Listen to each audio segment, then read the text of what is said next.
ಸ್ನೇಹಿತರೆ, ಇನ್ಫೋಜೆಟ್ ಕನ್ನಡಗೆ ಸ್ವಾಗತ ಸುಸ್ವಾಗತ. ನೀವು ಕೇಂದ್ರ ಸರ್ಕಾರದ ಭದ್ರತಾ ಪಡೆಗಳಲ್ಲಿ ಕಾನ್ಸ್ಟೇಬಲ್ ಜಿಡಿ ಹುದ್ದೆ ಪಡೆಯುವ ಕನಸು ಕಂಡಿದ್ದೀರಾ?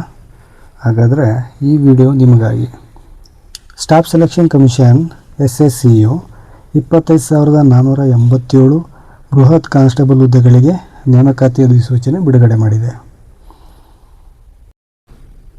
ಆನ್ಲೈನ್ ಅರ್ಜಿ ಪ್ರಕ್ರಿಯೆಯು ಈಗಾಗಲೇ ಡಿಸೆಂಬರ್ 1, 2025ರಿಂದ ಶುರುವಾಗಿದೆ. ಈ ಸಲ ಅರ್ಜಿ ಸಲ್ಲಿಸುವ ಪ್ರಕ್ರಿಯೆ ಬದಲಾಗಿದೆ. ಏನೆಲ್ಲ ಬದಲಾಗಿದೆ, ವಯೋಮಿತಿ ಎಷ್ಟು, ಕ್ವಾಲಿಫಿಕೇಷನ್ ಎಷ್ಟು ಅಂತ ತಿಳಿಯೋಕ್ಕೆ ವಿಡಿಯೋ ಕೊನೆವರೆಗೂ ನೋಡಿ. ನಮ್ಮ ಚಾನಲ್ಗೆ ನೀವು ಹೊಸಬರಾಗಿದ್ದರೆ ಕೂಡಲೇ ನಮ್ಮ ಚಾನಲ್ ಸಬ್ಸ್ಕ್ರೈಬ್ ಬಟನನ್ನು ಒಂದು ಸಲ ಗುದ್ದಿ. ಹುದ್ದೆಯ ಹೆಸರು ಕಾನ್ಸ್ಟೇಬಲ್ ಮತ್ತು ರೈಫಲ್ ಮ್ಯಾನ್. ಯಾವ್ಯಾವ ಪಡೆಗಳಲ್ಲಿ ಹುದ್ದೆಗಳು ಖಾಲಿ ಇದ್ದಾವೆ? BSF, CISF, CRPF, SSB, ITBP, AR, SSF. ಒಟ್ಟು ಹುದ್ದೆಗಳ ಸಂಖ್ಯೆ 25,487.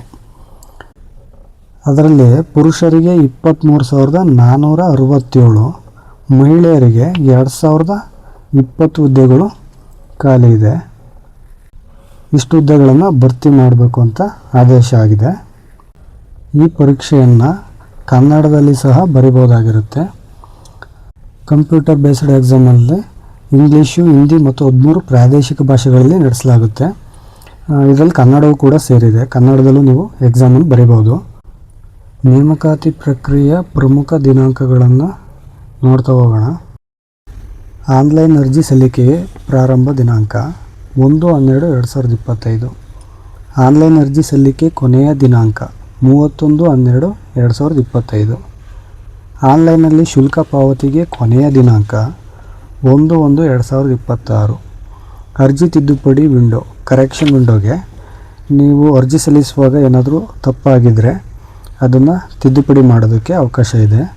ಅದಕ್ಕೆ ಕೊನೆ ದಿನಾಂಕ 8/1/2026ರಿಂದ 10/1/2026ವರೆಗೂ ಅವಕಾಶ ಇರುತ್ತೆ. ಕಂಪ್ಯೂಟರ್ ಆಧಾರಿತ ಪರೀಕ್ಷೆ CBE ತಾತ್ಕಾಲಿಕ ದಿನಾಂಕ ಫೆಬ್ರವರಿಯಿಂದ ಏಪ್ರಿಲ್ವರೆಗೂ ಇರ್ಬೋದು ಅಂತ ಕೊಟ್ಟಿದ್ದಾರೆ. ಈಗ ಶೈಕ್ಷಣಿಕ ಅರ್ಹತೆಯನ್ನು ನೋಡ್ತಾ ಹೋಗೋಣ. ಅರ್ಹತಾ ಮಾನದಂಡಗಳ ಪ್ರಕಾರ ಅಭ್ಯರ್ಥಿಗಳು ಕಡ್ಡಾಯವಾಗಿ ಮೆಟ್ರಿಕ್ಯುಲೇಷನ್ ಅಥವಾ 10ನೇ ತರಗತಿ ಪರೀಕ್ಷೆಯನ್ನು ಮಾನ್ಯತೆ ಪಡೆದ ಬೋರ್ಡ್ ಅಥವಾ ವಿಶ್ವವಿದ್ಯಾಲಯದಿಂದ ಉತ್ತೀರ್ಣರಾಗಿರಬೇಕು. ಈ ಶೈಕ್ಷಣಿಕ ಅರ್ಹತೆಯನ್ನು ಪಡೆಯಲು ನಿಗದಿಪಡಿಸಲಾದ ಕಟ್ ಆಫ್ ದಿನಾಂಕವು 1/1/2026 ಆಗಿದೆ. ಅಷ್ಟರೊಳಗೆ ನೀವು ಮಾರ್ಕ್ಸ್ ಕಾರ್ಡ್ ಸಿಕ್ಕಿರಬೇಕು 10ನೇ ತರಗತಿದು. ಹಾಗೆಯೇ ದೂರ ಶಿಕ್ಷಣ ವಿಧಾನದ ಮೂಲಕ ಪಡೆದ ಪದವಿ ಅಥವಾ ಪ್ರಮಾಣ ಪತ್ರಗಳು ಸಹ ಮಾನ್ಯವಾಗಿವೆ. ಅಂದರೆ ಓಪನ್ ಆ್ಯಂಡ್ ಡಿಸ್ಟೆನ್ಸ್ ಲರ್ನಿಂಗ್. ಆದರೆ ಅವುಗಳು UGCಯ ದೂರ ಶಿಕ್ಷಣ ಬ್ಯೂರೋದಿಂದ ಅನುಮೋದನೆ ಪಡೆದಿರಬೇಕು. ಈಗ ವಯೋಮಿತಿ ಮತ್ತು ಮೀಸಲಾತಿ ಬಗ್ಗೆ ನೋಡೋಣ. ವಯೋಮಿತಿಯನ್ನು ನಿರ್ಧರಿಸಲು ನಿರ್ಣಾಯಕ ದಿನಾಂಕವನ್ನು 1/1/2026 ಎಂದು ನಿಗದಿಪಡಿಸಲಾಗಿದೆ. ಸಾಮಾನ್ಯ ವಯೋಮಿತಿ 18ರಿಂದ 23 ವರ್ಷಗಳು. ಅಂದರೆ ಅಭ್ಯರ್ಥಿಗಳು 2/1/2003ಕ್ಕಿಂತ ಮೊದಲು ಮತ್ತು 1/1/2008ಕ್ಕಿಂತ ನಂತರ ಜನಿಸಿರಬಾರ್ದು. 2/1/2003ಕ್ಕಿಂತ ಮೊದಲು ಜನಿಸಿರಬೇಕು ಮತ್ತು 1/1/2008ಕ್ಕಿಂತ ನಂತರ ಜನಿಸಿರಬಾರ್ದು ಅಂತ. ವಯಸ್ಸಿನ ಸಡಿಲಿಕೆ SC ಅಥವಾ ST ಅಭ್ಯರ್ಥಿಗಳಿಗೆ 5 ವರ್ಷಗಳು, OBC ಅಭ್ಯರ್ಥಿಗಳಿಗೆ 3 ವರ್ಷಗಳು ಸಡಿಲಿಕೆ ಇರುತ್ತೆ. ಮಾಜಿ ಸೈನಿಕರಿಗೆ ಎಕ್ಸ್ ಸರ್ವಿಸ್ಮನ್ ಮಿಲಿಟರಿ ಸೇವೆಯನ್ನು ಕಡಿತಗೊಳಿಸಿದ ನಂತರ 3 ವರ್ಷಗಳು. ಈಗ ಅರ್ಜಿ ಶುಲ್ಕದ ವಿವರಗಳನ್ನು ನೋಡ್ತಾ ಹೋಗೋಣ. ನೇಮಕಾತಿಗೆ ನಿಗದಿಪಡಿಸಲಾದ ಅರ್ಜಿ ಶುಲ್ಕ 100 ರೂಪಾಯಿಗಳು ಮಾತ್ರ ಆಗಿರುತ್ತೆ. ಶುಲ್ಕ ವಿನಾಯಿತಿಗಳು ಯಾರಿಗೆಲ್ಲ ಇದೆ ಅಂದರೆ ಮಹಿಳಾ ಅಭ್ಯರ್ಥಿಗಳು, ಪರಿಶಿಷ್ಟ ಜಾತಿ, ಪರಿಶಿಷ್ಟ ಪಂಗಡ ಮತ್ತು ಮೀಸಲಾತಿಗೆ ಅರ್ಹರಾಗಿರುವ ಮಾಜಿ ಸೈನಿಕರು ಈ ಶುಲ್ಕ ಪಾವತಿಯಿಂದ ವಿನಾಯಿತಿ ಪಡೆದಿರ್ತಾರೆ. ಪಾವತಿ ವಿಧಾನ ಮತ್ತು ಶುಲ್ಕ ತಿದ್ದುಪಡಿ. ಶುಲ್ಕವನ್ನು ಭೀಮ್ UPI, ನೆಟ್ ಬ್ಯಾಂಕಿಂಗ್ ಅಥವಾ ಡೆಬಿಟ್ ಕಾರ್ಡ್, ಕ್ರೆಡಿಟ್ ಕಾರ್ಡ್ಗಳ ಮೂಲಕ ಆನ್ಲೈನ್ನಲ್ಲಿ ಮಾತ್ರ ಪಾವತಿಸಬೇಕಾಗಿರುತ್ತೆ. ಶುಲ್ಕ ಪಾವತಿಗೆ ಕೊನೆಯ ದಿನಾಂಕ 1/1/2026 ಆಗಿರುತ್ತೆ. ಒಂದು ವೇಳೆ ಅರ್ಜಿಯಲ್ಲಿ ತಪ್ಪುಗಳಾದರೆ, ಅರ್ಜಿ ಸಲ್ಲಿಸೋ ಸಮಯದಲ್ಲಿ ಏನಾದರೂ ತಪ್ಪುಗಳಾದರೆ ಅಭ್ಯರ್ಥಿಗಳು ತಿದ್ದುಪಡಿ ವಿಂಡೋ ಅವಧಿಯಲ್ಲಿ 8/1/2026ರಿಂದ 10/1/2026 ಈ ಅವಧಿಯಲ್ಲಿ ತಿದ್ದುಪಡಿ ಮಾಡಲು ಅವಕಾಶ ಇರುತ್ತೆ. ಈ ತಿದ್ದುಪಡಿಗಾಗಿ ಮೊದಲ ಬಾರಿಗೆ 200 ರೂಪಾಯಿ ಮತ್ತು ಎರಡನೇ ಬಾರಿಗೆ 500 ರೂಪಾಯಿ ಏಕರೂಪದ ಶುಲ್ಕವನ್ನು ವಿಧಿಸಲಾಗುತ್ತೆ. ಅದರಿಂದ ಅಭ್ಯರ್ಥಿಗಳು ಮೊದಲ ಅರ್ಜಿಯನ್ನೇ ಸಂಪೂರ್ಣವಾಗಿ ಪರಿಶೀಲಿಸಿ ಸಲ್ಲಿಸಬೇಕು. ಏಕೆಂದರೆ ತಿದ್ದುಪಡಿ ಪ್ರಕ್ರಿಯೆಯು ಆರ್ಥಿಕವಾಗಿ ದುಬಾರಿಯಾಗಿರುತ್ತೆ. ಹಾಗೆ 2 ತಿದ್ದುಪಡಿಗಳ ನಂತರ ಯಾವುದೇ ಬದಲಾವಣೆಗೆ ಅವಕಾಶ ಇರಲ್ಲ. ನೇಮಕಾತಿ ಮತ್ತು ಪರೀಕ್ಷೆ ವಿಧಾನ ಯಾವ ರೀತಿ ಇರುತ್ತೆ ಅಂತ ನೋಡ್ತಾ ಹೋಗೋಣ.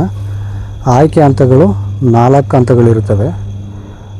ಮೊದಲನೇದು ಕಂಪ್ಯೂಟರ್ ಆಧಾರಿತ ಪರೀಕ್ಷೆ, ಎರಡನೇದು ದೈಹಿಕ ಪ್ರಮಾಣಿತ ಪರೀಕ್ಷೆ, ಮೂರನೇದು ದೈಹಿಕ ದಕ್ಷತೆ ಪರೀಕ್ಷೆ, ಹಾಗೆ ನಾಲ್ಕನೇದು ವಿವರವಾದ ವೈದ್ಯಕೀಯ ಪರಿಶೀಲನಾ ವೈದ್ಯಕೀಯ ಪರೀಕ್ಷೆ ಮತ್ತು ದಾಖಲೆ ಪರಿಶೀಲನೆ ಇರುತ್ತೆ. ಕಂಪ್ಯೂಟರ್ ಆಧಾರಿತ ಪರೀಕ್ಷೆಯಲ್ಲಿ ಪಡೆದ ಅಂಕಗಳು ಮತ್ತು NCC ಬೋನಸ್ ಅಂಕಗಳನ್ನು ಆಧರಿಸಿ ಅಭ್ಯರ್ಥಿಗಳನ್ನು ಸುಮಾರು 8 ಪಟ್ಟು ಹೆಚ್ಚಿನ ಸಂಖ್ಯೆಯಲ್ಲಿ PET ಅಥವಾ PSTಗೆ ಶಾರ್ಟ್ ಲಿಸ್ಟ್ ಮಾಡಲಾಗುತ್ತೆ. ಅಂದರೆ 1:8. ಈಗ ಕಂಪ್ಯೂಟರ್ ಆಧಾರಿತ ಪರೀಕ್ಷೆ ಯಾವ ರೀತಿ ಇರುತ್ತೆ ಅಂತ ನೋಡ್ತಾ ಹೋಗೋಣ. ಒಟ್ಟು 80 ಪ್ರಶ್ನೆಗಳಿರುತ್ತೆ. ಆಬ್ಜೆಕ್ಟಿವ್ ಮಾದರಿಯ ಪರೀಕ್ಷೆ ಆಗಿರುತ್ತೆ ಇದು. ಪ್ರತಿ ಪ್ರಶ್ನೆಗೆ 2 ಅಂಕಗಳಿರುತ್ತೆ. ಗರಿಷ್ಠ ಅಂಕಗಳು 160 ಆಗಿರುತ್ತೆ. ಪರೀಕ್ಷೆ ಅವಧಿ ಕೇವಲ 60 ನಿಮಿಷ ಇರುತ್ತೆ. ಋಣಾತ್ಮಕ ಅಂಕ, ನೆಗೆಟಿವ್ ಮಾರ್ಕಿಂಗ್ ಇರುತ್ತೆ. ಪ್ರತಿ ತಪ್ಪು ಉತ್ತರಕ್ಕೆ 0.25 ಅಂಕಗಳನ್ನು ಕಡಿತಗೊಳಿಸಲಾಗುತ್ತೆ. ಅಭ್ಯರ್ಥಿಗಳು ಊಹೆಯ ಆಧಾರದ ಮೇಲೆ ಉತ್ತರಗಳನ್ನು ನೀಡುವುದು ಕಡಿಮೆ ಮಾಡಲು ಈ ನೀತಿಯ ವಿನ್ಯಾಸಗೊಳಿಸಲಾಗಿದೆ. ಇದು ಅಂತಿಮ ಫಲಿತಾಂಶದ ಮೇಲೆ ಗಮನಾರ್ಹ ಪರಿಣಾಮ ಬೀರುತ್ತೆ. ಈಗ ಪಠ್ಯಕ್ರಮ ಹೇಗಿರುತ್ತೆ ಅಂತ ನೋಡೋಣ. ಎಲ್ಲ ಪ್ರಶ್ನೆಗಳು ಮೆಟ್ರಿಕ್ಯುಲೇಷನ್ ಮಟ್ಟದಲ್ಲಿರುತ್ತವೆ, ಅಂದರೆ 10ನೇ ತರಗತಿ ಲೆವೆಲ್ಗೆ ಇರುತ್ತೆ. ಜನರಲ್ ಇಂಟೆಲಿಜೆನ್ಸ್ ಮತ್ತು ರೀಸನಿಂಗ್, ಮುಖ್ಯವಾಗಿ ಅಲಿಖಿತ ಪ್ರಕಾರದ ನಾನ್ ವರ್ಬಲ್ ಪ್ರಶ್ನೆಗಳ ಮೂಲಕ ವಿಶ್ಲೇಷಣಾತ್ಮಕ ಸಾಮರ್ಥ್ಯ ಮತ್ತು ಮಾದರಿಗಳನ್ನು ಗುರುತಿಸುವ ಸಾಮರ್ಥ್ಯವನ್ನು ಪರೀಕ್ಷಿಸಲಾಗುತ್ತೆ. ಇದರಲ್ಲಿ ಸಾದೃಶ್ಯಗಳು, ಸಾಮ್ಯತೆಗಳು, ವ್ಯತ್ಯಾಸಗಳು, ವಿಭಜನೆ, ಸಂಬಂಧದ ಪರಿಕಲ್ಪನೆಗಳು, ಸಂಖ್ಯಾ ಸರಣಿ ಮತ್ತು ಕೋಡಿಂಗ್, ಡಿಕೋಡಿಂಗ್ ಎಲ್ಲ ಸೇರಿದ್ದಾವೆ. ಎಲಿಮೆಂಟರಿ ಮ್ಯಾಥಮೆಟಿಕ್ಸಲ್ಲಿ ಸಂಖ್ಯಾ ವ್ಯವಸ್ಥೆಗಳು, ದಶಮಾಂಶಗಳು ಮತ್ತು ಭಿನ್ನರಾಶಿಗಳ ಲೆಕ್ಕಾಚಾರ, ಶೇಕಡಾವಾರು ಅನುಪಾತ ಮತ್ತು ಪ್ರಮಾಣ, ಸರಾಸರಿಗಳು, ಬಡ್ಡಿ, ಲಾಭ ಮತ್ತು ನಷ್ಟ, ರಿಯಾಯಿತಿ, ಕ್ಷೇತ್ರಗಣಿತ, ಸಮಯ ಮತ್ತು ದೂರ, ಸಮಯ ಮತ್ತು ಕೆಲಸದ ಸಮಸ್ಯೆಗಳನ್ನು ಒಳಗೊಂಡಿರುತ್ತೆ. ಈ ಪಠ್ಯಕ್ರಮದ ವಿವರಣೆಯನ್ನು ನಾವು ಡಿಸ್ಕ್ರಿಪ್ಷನಲ್ಲಿ ಕೊಡ್ತೀವಿ ಅಥವಾ ಇನ್ನೊಂದು ವಿಡಿಯೋನ ಮಾಡ್ತೀವಿ. ಈಗ ಡೀಪಾಗಿ ಹೇಳ್ತಾ ಹೋದರೆ ತುಂಬ ಲೆಂತ್ ಆಗುತ್ತೆ ವಿಡಿಯೋ. ನೋಟಿಫಿಕೇಷನ್ ಕೂಡ ನಾವು ಡಿಸ್ಕ್ರಿಪ್ಷನಲ್ಲಿ ಕೊಡ್ತೀವಿ, ಅದನ್ನು ಕೂಡ ನೋಡ್ಬೋದಾಗಿರುತ್ತೆ ನೀವು. ದೈಹಿಕ ಮಾನದಂಡಗಳು ಮತ್ತು ದಕ್ಷತೆಯ ಬಗ್ಗೆ ನೋಡೋಣ.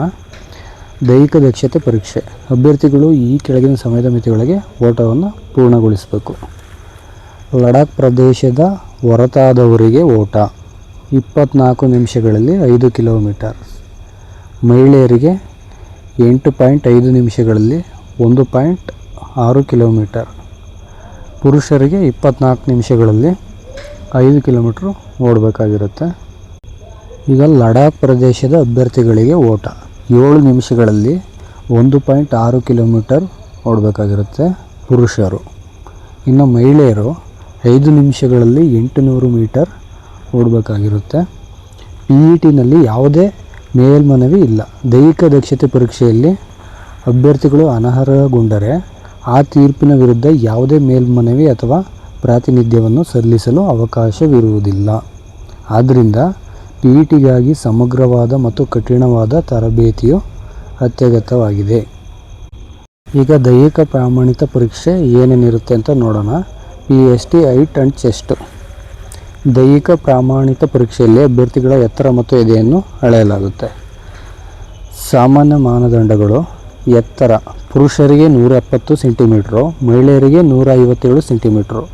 ಎದೆ ಪುರುಷರಿಗೆ ವಿಸ್ತರಿಸದೆ ಕನಿಷ್ಠ 80 ಸೆಂಟಿಮೀಟ್ರು ಮತ್ತು ವಿಸ್ತರಣೆ ಮಾಡಿದಾಗ ಕನಿಷ್ಠ 5 ಸೆಂಟಿಮೀಟ್ರ್ ವಿಸ್ತರಣೆ ಆಗಬೇಕು.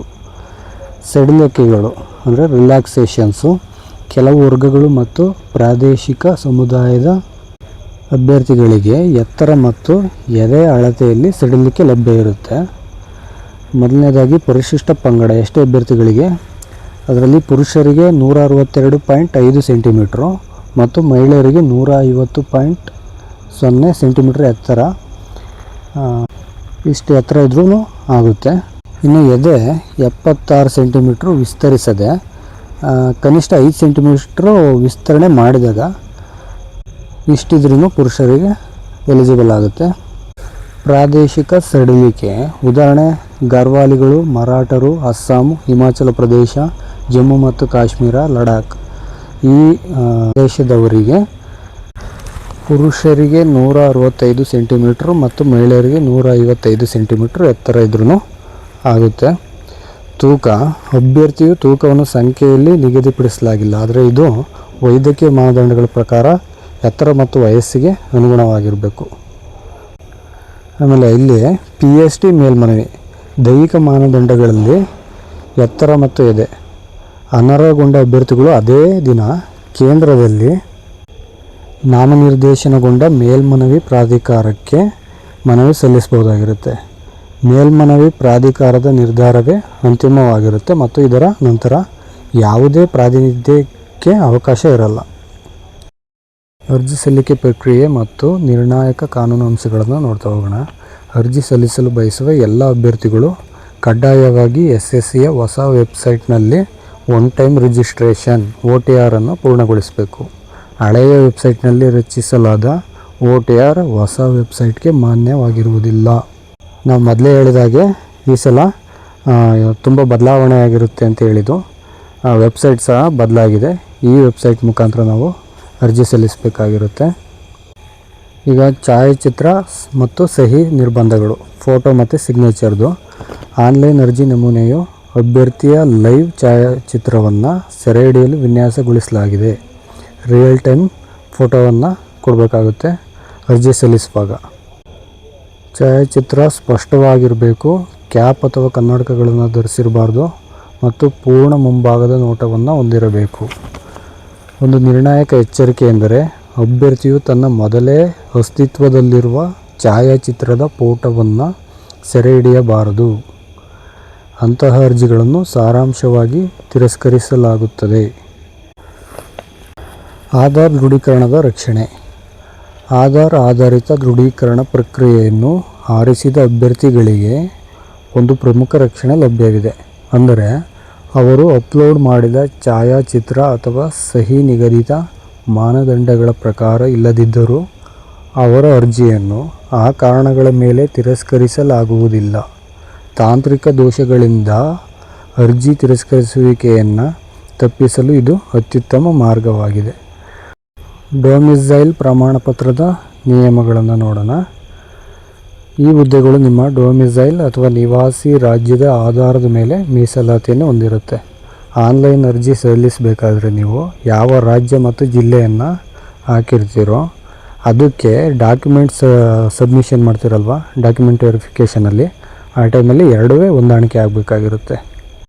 ಒಂದು ವೇಳೆ ಅವೆರಡು ಹೊಂದಾಣಿಕೆ ಆಗದಿದ್ದರೆ ಅಂದರೆ ಡಾಕ್ಯುಮೆಂಟ್ ವೆರಿಫಿಕೇಷನ್ನು ಮತ್ತು ನೀವು ಅರ್ಜಿ ಸಲ್ಲಿಸಿದಾಗ ಇರುವಂತಹ ಅಡ್ರೆಸ್ಸು, ರಾಜ್ಯ ಮತ್ತು ಜಿಲ್ಲೆ ಇದೆರಡೂ ಹೊಂದಿಕೆ ಆಗಲಿಲ್ಲ ಅಂತಂದರೆ ನಿಮ್ಮ ಅಭ್ಯರ್ಥಿತ್ವ ತಕ್ಷಣವೇ ರದ್ದುಗೊಳಿಸಲಾಗುತ್ತೆ.